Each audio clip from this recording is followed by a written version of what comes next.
Welcome back, everybody. I hope you're doing well. I hope you are healthy. Today I'm going to talk about something completely different, nothing related to mental health. Today I'm going to talk about spiders and tarantulas because I am utterly fascinated by them and I want to share my interest with you.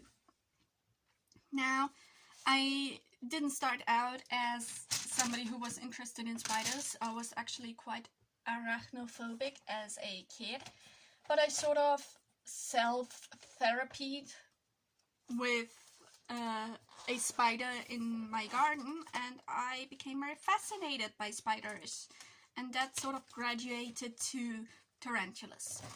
A brief disclaimer: the German word tarantul is not equivalent to the English word tarantula. Tarantulas in English are bird-eating spiders, Vogelspinnen, and the German word tarantul is specific to a tarantul, which is a member of the wolf spider family, as far as I know. So why be interested in tarantulas in the first place? Well, first of all, I find that spiders are very interesting in regards to them being living fossils. They can endure very, very much and are very fragile at the same time. They will survive things where you wonder how it was able to survive that, and then they will be killed by things where you wonder how is that possible. I find them very interesting in regards to their predatory behavior. I find them very interesting in regards to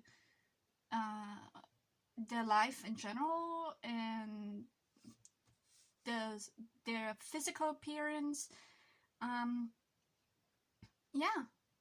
They are very, very easy to keep if you follow a very few guidelines. So when my fiance and I didn't have a lot of money and didn't have a lot of time and were barely at home, we kept tarantulas because they were basically the only pet that we could afford and that didn't mind being left alone. So let's talk the life of a tarantula. Tarantulas, as bugs do, though they are not bugs actually, they are their own thing, they grow through molting. They will start out with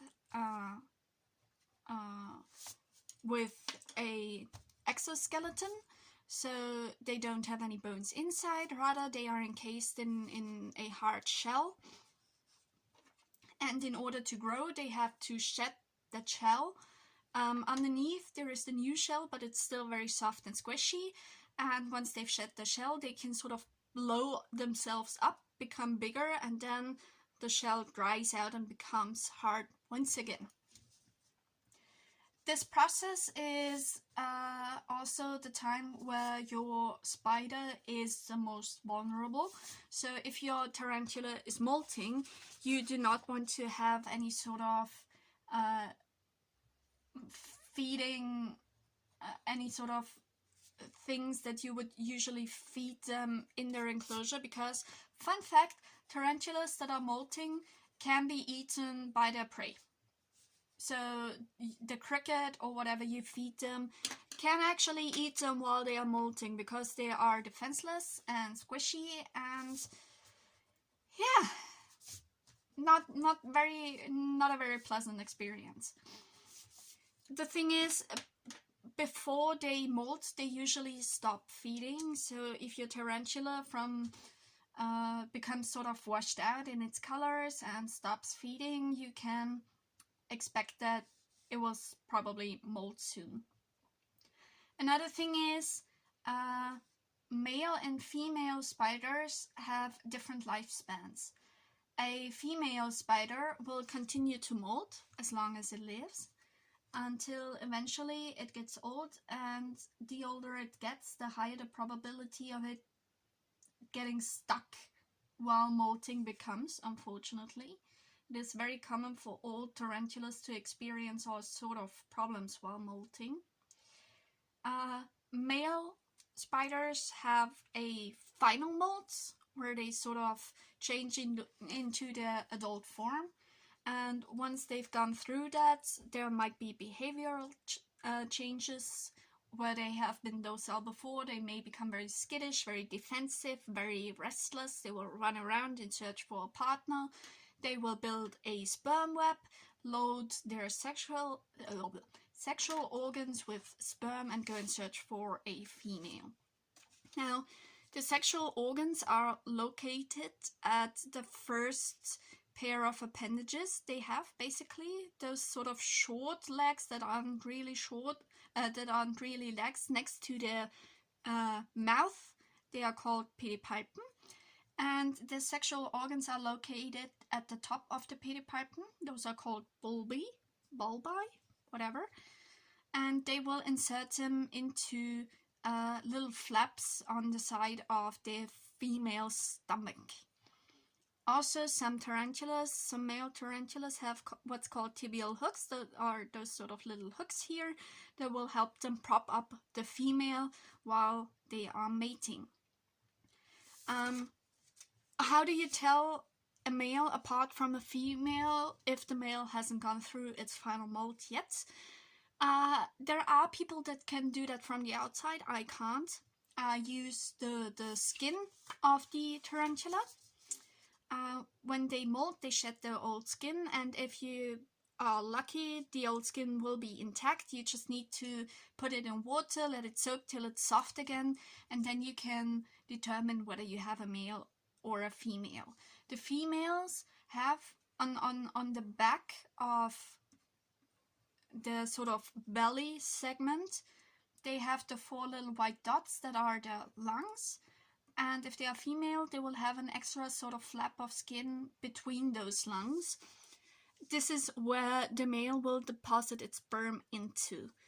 This also means that if you sort of have 2 spiders coupling, and then the female molts before it lays its eggs,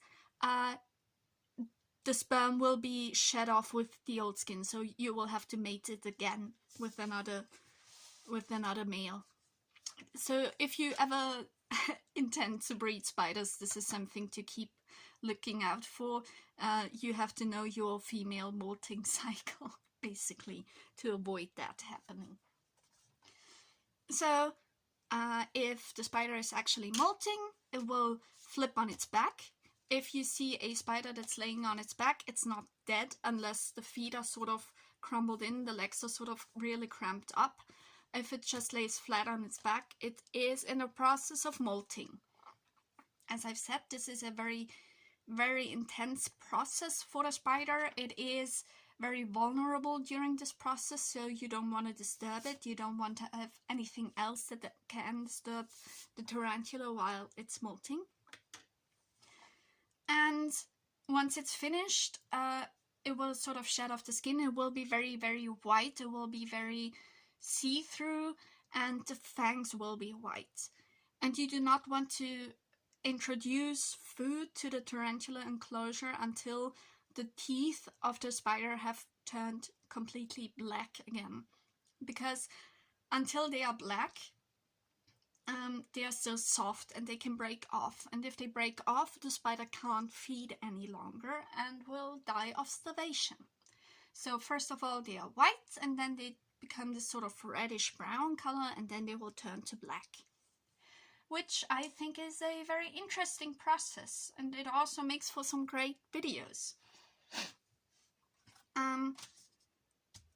The molting process can take anywhere from minutes to days, depending on how old your tarantula is. The older it is, the longer it will take.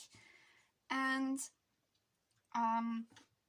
as I've said, the older the tarantula gets, the more likely it is to experience problems whilst molting. Also, if your pet spider has lost some legs, do not worry, they will regenerate with the next molt. It will be a very small pair of legs, or a very small leg, and then will be a little bit of a bigger leg, and then it will be, by the third or fourth molt, it will be restored to its original size. Very cool thing. I guess if humans could do that, that would be awesome. Just basically regenerate lost limbs by shedding your skin. Imagine that, going to Dr. Pimple Popper for a facial. Like, hey, do you want to exfoliate? Yes, I also want to grow a new arm. That will be really cool, I believe. Sorry, I'm stupid. Quarantine's getting to me. What else? So what do you need to keep a tarantula? First of all, you might want to know whether it is an arboreal species, a ground-dwelling species, or a species that absolutely always will dig, that are sort of obligatory diggers, because they exist as well. Also, you might want to know where the spider originates from, for a very simple reason. Depending on where it originates from, it can have different sorts of defense mechanisms. There are generally, in regards to the toxins and the defense mechanisms, we classify tarantulas in New World tarantulas, that are those that originate from Northern or Southern America, and Old World tarantulas, which would be Asian tarantulas and African tarantulas. I'm not sure about Australian tarantulas. I don't know, to be honest. Old World tarantulas have a very strong toxin because they don't have a secondary defense mechanism. They are not lethal. None of the tarantulas are lethal, unlike spiders. There are some lethal spiders out there, unless you are allergic, of course. But if you are allergic, peanuts might be lethal as well. They will certainly cause pain when they bite you, but they will not kill you. Old World tarantulas toxins, however, may cause severe muscle cramps, pains, profuse sweating, whatever. So if you want to handle your tarantula, it is possible. It is absolutely possible. I've handled all of the tarantulas I own. However, I do not recommend it because it puts stress on the tarantula. It's not necessary. It's a risk, of course. So be warned. New World tarantulas have a secondary defense mechanism, so the toxin, as a rule of thumb, isn't quite as strong as the Old World tarantulas. They have sort of bristles that are most commonly located on their back, on the back of the belly. And those bristles cause irritation, itchiness, and are rather painful if you happen to inhale them or get them into the eyes. If you inhale them or get them into the eyes, you might want to see a doctor. Otherwise, they cause a rash and itching. And if the tarantula feels threatened, it will turn around and rub its hind legs on its backside and sort of does free the bristles from its backsides, and they are very light, so they will sort of get into the air. This process is called bombarding, like bombing you with these bristles, and you should try to get away if that happens. You shouldn't anger the tarantula in the first place. However, if it happens, be warned, it can get very, very itchy. Also, if they have those bristles and they molt, they like to distribute the bristles all around the place where they are molting as a defense mechanism as well.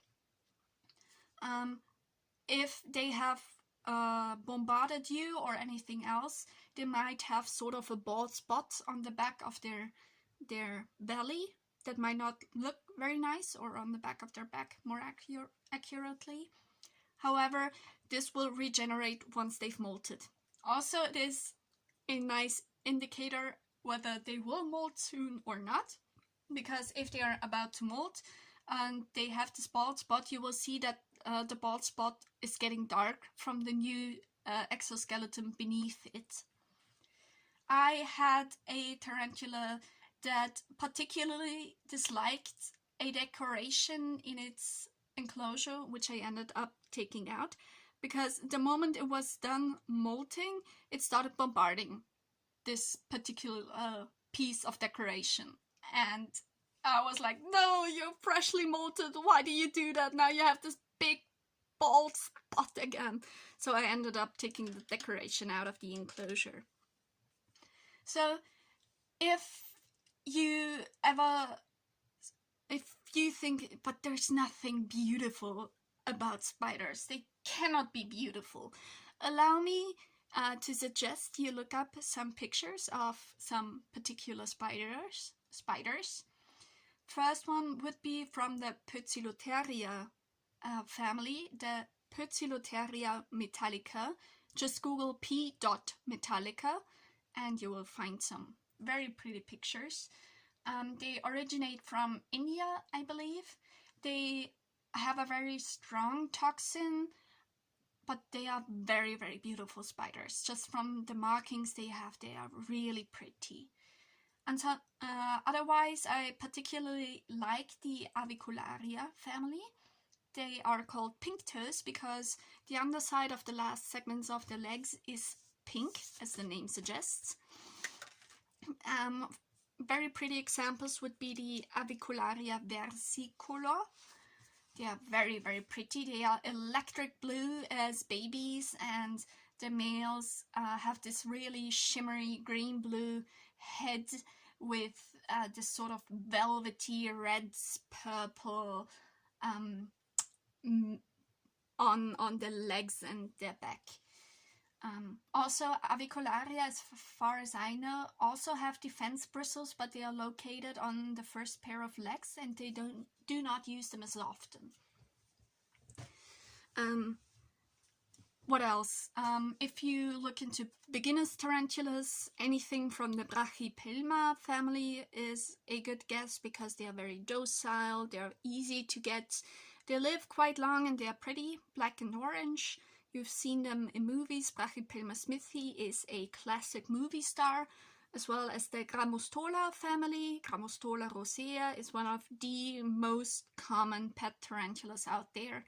I have a Grammostola pulchra, which is a black one that is very pretty, but grows extremely slowly. If you want something very big, may I suggest Parahibana, Lasiadora parahibana, or anything from the Theraposa family. However, the biggest one, the Theraposa blondi, is not only expensive, but can be a little bit difficult to keep because it's prone to molting problems. And also, a lot of breeders have taken to labeling their not Theraposa blondies and sell you something different under the name of Theraposa blondie, which will not grow as big as an actual blondie. If you keep tarantulas, be aware that depending on whether you have a male or a female, and depending on the family or type of tarantula that you get, that it may sort of live and die within 18 months. We had that happen with a male Avicularia, but it may also be around for up to 25-30 years. I have, as I've said, a Grammostola pulchra. I've had it for 5 years now. I got it when it was about this tiny, and now it's this big. So it grows extremely slowly. My boyfriend got a Theraposa blondie, which turned out to be a male, unfortunately, which was this big when we got him, and in the course of a year it had grown to this size probably, so it grows very fast. He's still alive and kicking though. He's had his adult molt, I think, about a year ago, and he's still around, which is quite impressive. Male tarantulas tend to die within 6 months to up to 18 months after their final molt, unfortunately. So how do you keep them? If you have an arboreal tarantula, such as Avicularia, Versicolor, you might want to offer them some bark to climb on, or maybe build their web in there. If you have a ground-dwelling tarantula, they're not good climbers. Make sure that there is enough substrate in the enclosure that it cannot fall down and hurt itself. Because if a tarantula falls down from a significant height, it runs in danger of rupturing its abdomen and thus dying, which is sort of a little bit paradox if you think about it, a spider that falls down and dies because it can't climb properly. If you have a digging tarantula, make sure that you actually have enough substrate in there for it to dig. All of my tarantulas dig to a certain degree.